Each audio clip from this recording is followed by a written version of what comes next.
Bonjour et bienvenue dans le mois de l'entrepreneuriat. Tous les jours, du lundi au vendredi, et cela tout le mois d'avril, vous pouvez découvrir sur ma chaîne YouTube des vidéos tutos et des interviews pour vous qui avez envie de devenir entrepreneur. Si vous ne me connaissez pas, je m'appelle Gabriel Moreau, je suis consultant formateur dans le domaine de l'entrepreneuriat et j'accompagne les personnes qui ont envie de mettre sur pied un projet entrepreneurial à leur image. Si le contenu de cette vidéo vous plaît, je vous incite tout de suite à vous inscrire à ma newsletter en cliquant sur le lien qui est dans la description de cette vidéo. Vous recevrez mes emails hebdomadaires où je vous donne plein d'astuces, des conseils et même des petites histoires, des fois un petit peu drôles, de mon vécu d'entrepreneur. Aujourd'hui, je vais vous présenter une interview et dans cette interview, je vais vous présenter Fabrice Crebedu. Fabrice est une personne que je connais depuis de nombreuses années, ça va bientôt faire 20 ans, parce que j'ai travaillé avec lui. C'est un entrepreneur qui m'a toujours énormément inspiré, parce que c'est quelqu'un qui va de l'avant, quelqu'un qui est très créatif, et c'est quelqu'un qui a monté une superbe entreprise qui a explosé en quelques années. Mais bon, je ne vous en dis pas plus, je préfère que vous découvriez le personnage. Eh bien, c'est parti, interview Fabrice Crebedu, générique. Donc son prénom c'est Chiro. Chiro. Ok, bonjour Chiro. Bon Fabrice, merci de me recevoir au moulin. Moi j'aime bien dire au moulin, tu vois, parce que c'est comme ça chaque fois que tu me dis tu viens au moulin.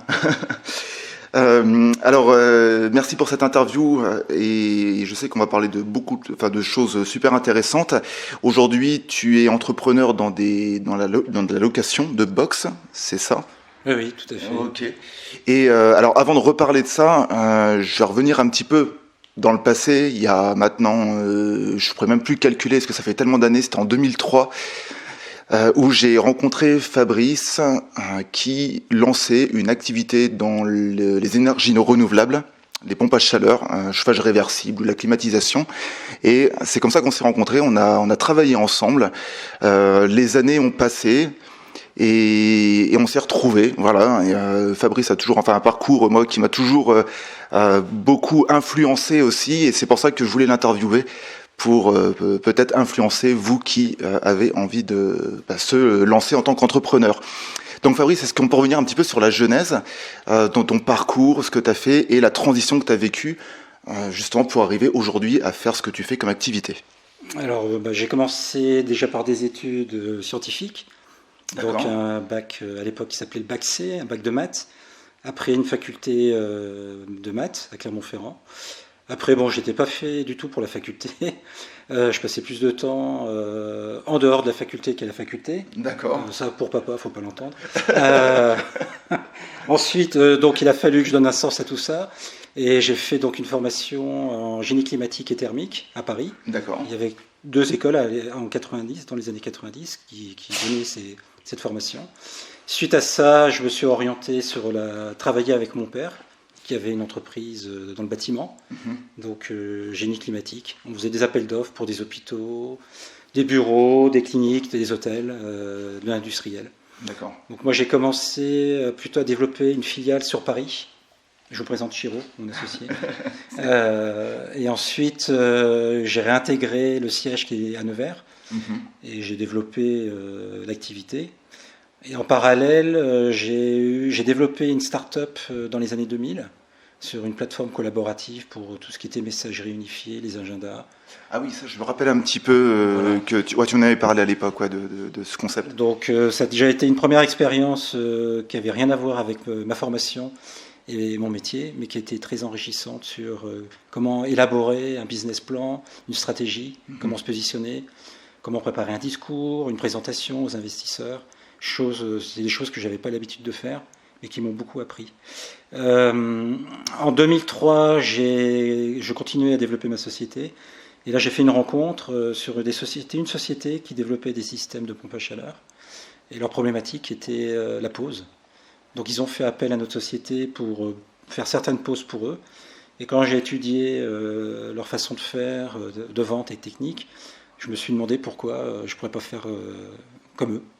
Donc j'ai étudié, j'ai pris un stagiaire, on a beaucoup travaillé pendant 6 mois. J'ai incubé le développement de cette vente, de cette solution à travers ma société dans le génie climatique et thermique. Et puis au bout d'1 an de commercialisation, on faisait à peu près le même chiffre d'affaires que la première société qui avait déjà 30 ans d'existence. Donc c'est là où j'ai pris la décision de faire 2 structures et donc de me consacrer uniquement au développement pour la solution des systèmes de pompe à chaleur. D'accord. Voilà. Donc ça a commencé en 2003. 2003, je suis parti avec 10 salariés et on a fini en 2008, on était 400. Donc on a une progression fulgurante. En 50 ans en fait. Ouais.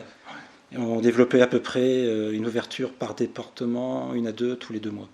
D'accord.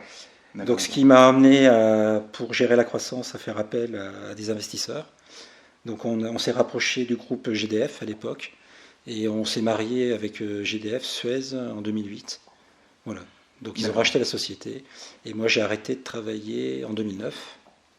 Et suite à ça... Donc ça fait presque un peu plus de 10 ans du coup là déjà. Voilà. Comme quoi le temps passe vite. Ouais. Donc là je me suis retrouvé d'une activité où je gérais 400 personnes à gérer du jour au lendemain plus que moi une fois que j'avais revendu. Et qu'est-ce que tu as ressenti à ce moment-là, le fait justement d'être dans cette ambiance, ça fait du monde à gérer, et de te retrouver peut-être qu'on est tout seul, enfin pour l'avoir vécu, on se retrouve un peu face à soi-même. Comment tu l'as ressenti tout ça? Alors, un grand vide. Un grand vide, ouais. Beaucoup de questions, une remise en cause, savoir de ce que je voulais faire de ma vie. Est-ce que je voulais me relancer dans un autre projet prenant, à redévelopper, en m'entourant de personnes, de personnel, parce que j'ai toujours aimé travailler avec plusieurs collaborateurs, ou est-ce que je voulais plutôt passer sur un autre modèle, un autre métier que je ne connaissais pas, mais peut-être plus simple et moins stressant. Parce que quand vous gérez du personnel et quand vous avez des ambitions, on se met une pression énorme. Et il faut savoir tout gérer, et c'est aux dépens de certaines choses, comme profiter un peu de soi ou de sa famille. Et moi, j'ai sacrifié vraiment, je pense, une grande partie de ma famille. Voilà. C'est vrai que je me rappelle à cette époque. Il a fallu surtout que je sois bien entouré, ce qui a été le cas. Oui. C'est vrai que je me rappelle à cette époque-là, tu travaillais, je sais pas combien on pourrait dire d'heures par semaine, mais c'était juste énorme. Je disais sur une journée. C'était 7h à 22h, ouais. non-stop, et le week-end, sauf les dimanches. Et encore. Ouais. Non, c'était un gros investissement. Je ne regrette rien, j'ai beaucoup appris. Moi, je regarde toujours ce qui est positif. Voilà. Et justement, alors, en parlant de positif, qu'est-ce que si tu avais une chose que tu retirais, donc tu parles de collaboration, d'aimer travailler avec les gens, mais après, s'il y avait une chose que tu retirais de positif de cette expérience? D'arriver à atteindre ses objectifs. D'accord. De trouver la solution, parce que rien n'est évident. C'est pas à l'instant T, vous avez bien beau définir la meilleure stratégie, le marché, les acteurs, les concurrents. Tout va tellement vite qu'aujourd'hui, il faut arriver à se dégager suffisamment de temps pour savoir si on ne se trompe pas et être à l'écoute. Essayer non pas de se cloisonner et de s'enfermer dans des tableaux, en disant la vérité dans mes tableaux, les chiffres. Il faut surtout essayer de rester en contact et des salariés et des clients, qui est le plus important, et être au contact du marché. Voilà. C'est plutôt être visionnaire. Si on arrive à se dégager du temps pour être visionnaire, c'est là où on anticipe les choses et ça permet de mieux rétablir ou de rediriger sa société. Oui, complètement. C'est vrai que quand tu parles de visionnaire, en 2003, le chauffage réversible était vraiment en plein boom. Aujourd'hui, c'est moins le cas. Ah si, c'est toujours. Mais ouais, enfin, je dirais moins le cas dans le sens où, à l'époque, je me rappelle qu'il y avait beaucoup de crédits d'impôt, il y avait toutes ces choses-là qui aidaient. Après, je suis plus du tout dedans, donc. Mais tu pourrais dire quoi aujourd'hui, toi, encore dessus? Non, je pense qu'il y a encore énormément. Sur le parc immobilier, beaucoup de maisons sont malheureusement très mal isolées. Donc il y a un énorme travail. Effectivement, il y a eu un grand coup de boost grâce aux aides de l'État avec le crédit d'impôt.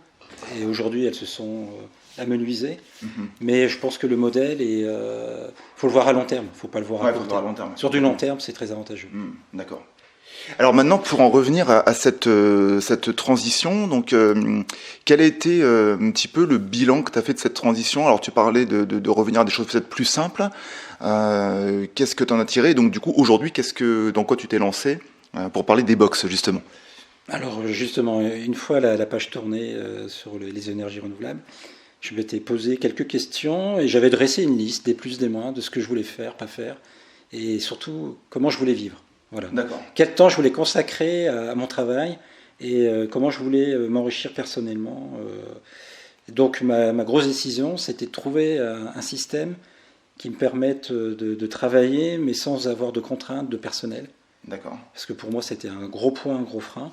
Mais sans non plus que je me limite dans le développement, parce qu'à un moment donné, si on veut se développer, il faut forcément structurer, embaucher. Voilà. Mais je voulais aller à mon rythme, sans avoir une pression de la part de financiers ou de résultats. Donc j'ai beaucoup travaillé, cherché, et c'est là où j'avais déjà vu dans les années 2000, par le biais de mon frère, qui avait un marché sur le garde-meubles. D'accord. Donc c'était quelque chose dans les années 2000 qui arrivait en France, en Europe. Bon, et puis en 2015, c'est là où j'ai repris les études qu'avait fait à l'époque mon frère, quand il avait fait son MBA à New York. Il avait travaillé justement sur les solutions de garde-meubles. Et de là, j'ai étudié le marché en France, la progression. Et puis j'ai eu une opportunité sur un bâtiment que j'avais, qui était vide. Et donc j'ai pris la décision de lancer une offre et une solution de garde-meubles à destination des entreprises et des particuliers. Ok. Donc du coup, aujourd'hui, il y a quand même un petit peu de salariés ou pour gérer ou comment ça se déroule? Alors, je gère tout pour l'instant tout seul. Ouais. J'ai un seul site. Là, j'ai une ouverture sur Montluçon d'un deuxième site où là, je vais créer un emploi, une embauche. D'accord. Et j'ai tout informatisé. Donc, je suis un des seuls à proposer une solution via le net où vous pouvez réserver en temps réel un box. Donc, il y a un simulateur, configurateur pour savoir le besoin. De là, on choisit le site où on veut mettre ses meubles et on va sélectionner où on va vous proposer la taille idéale, parce que le prix est en fonction de la taille. Et à partir de là, vous créez votre dossier et on vous délivre tout de suite le numéro du box, les digicodes et les codes cadenas. Voilà. Okay. Et vous payez au temps passé. Il n'y a pas de contrainte, pas de contrat. Et donc tout se fait en ligne? Tout se fait en ligne, voilà. Super.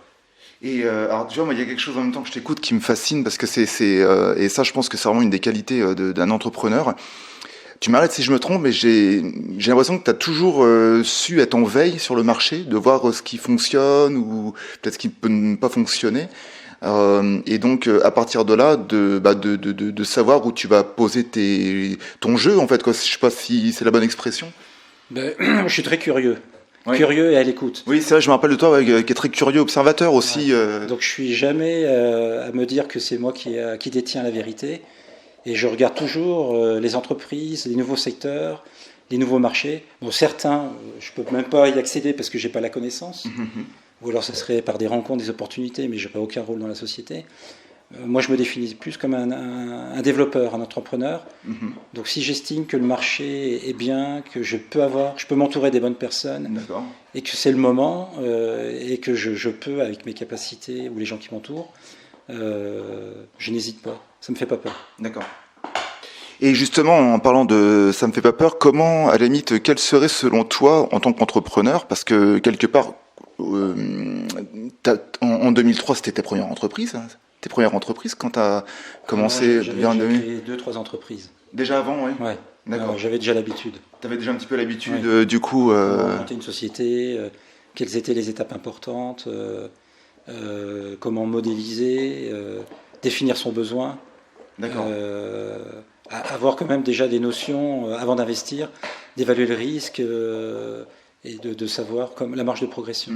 Ok. Et justement, du coup, par rapport à ça, quelle qualité t'as tiré en toi pour pouvoir justement entreprendre tous ces projets, toujours avec cette passion, si je puis dire?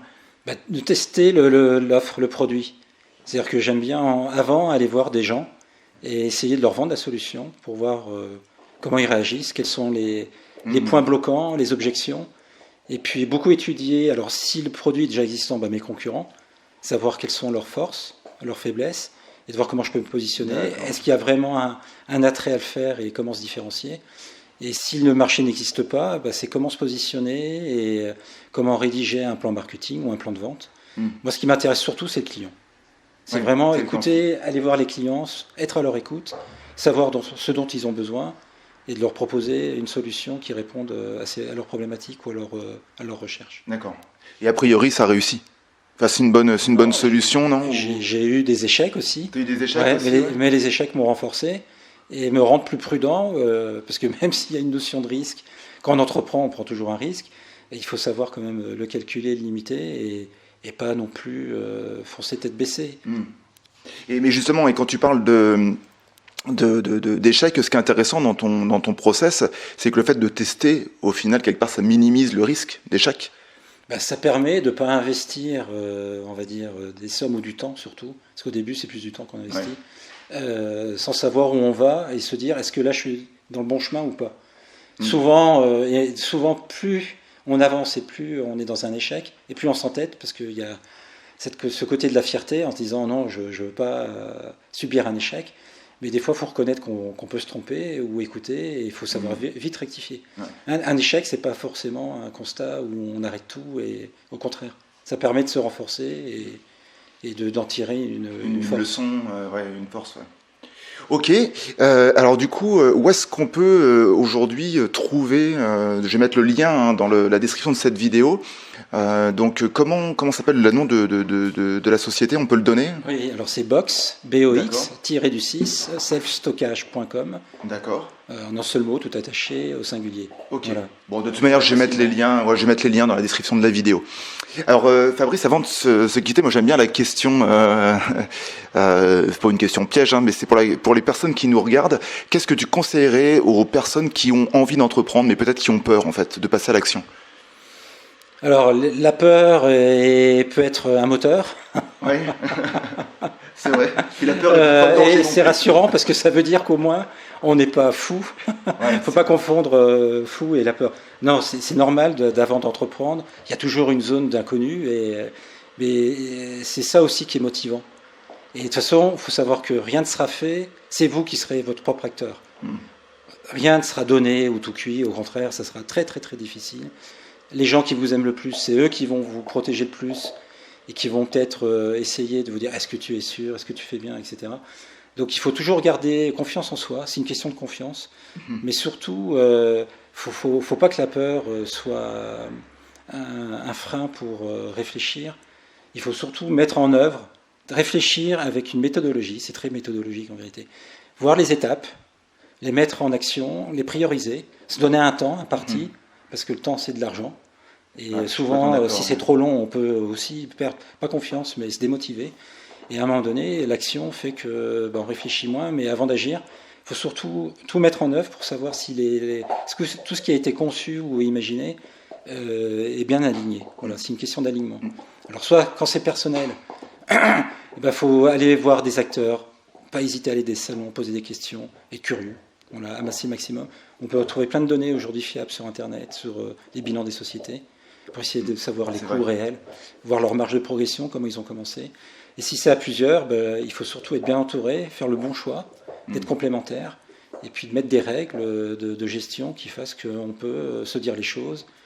Et puis, quand il y a des points bloquants, c'est normal, mais trouver une solution. Il faut toujours ressortir avec des plans d'action. Voilà. Ouais, c'est ce que je retiens, et justement c'est ce que je propose dans mon accompagnement d'un plan d'action. Et c'est vrai que la méthodologie a un côté qui rassurant. Ouais, ça confirme ce que je pense. Ouais, donc ça évite de partir à l'aventure dans tous les sens. Exactement. C'est ça. Ouais. Et puis tomber dans l'anxiété. Ok. Est-ce que tu veux rajouter quelque chose ou Non. Voilà. Merci d'avoir fait appel. Je trouve ça très bien et positif. Bah ouais, complètement. Moi, ça me fait super plaisir. J'espère que tous les gens qui seront interviewés pourront donner confiance ou dire ah tiens, là j'ai vécu ça, ça me rassure, mais il faut créer, c'est l'avenir. Ouais, je suis d'accord avec toi. Merci en tout cas pour cette interview. On laisse tous les liens dans la description de cette vidéo. Si vous voulez nous retrouver, il y a juste à cliquer sur les liens, c'est aussi simple que ça. On vous dit à bientôt pour une prochaine interview. Allez, prenez soin de vous, toute évolution provient d'une action. Ciao. Ciao.